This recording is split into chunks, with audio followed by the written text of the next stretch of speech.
手机充电器坏了就让购买新的，太可惜了。有的充电器好的话几十块钱，上百、几百块钱啊。今天呢，教大家一招轻松拆开给它维修好。它用这个检测仪啊，正常的是有这个输出电压，坏了的话我们需要给它拆开啊，就是用刀片给它敲一个缝隙，用这个撬棒上盖给它拆开内部电路板拿出来。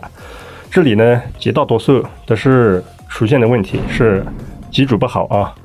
吸焊呀、焊隙没有焊牢固呀，引脚脱焊呀。我们检测看这个电路板氧气键没有烧毁啊，一般就是220弹片触点，机组不好，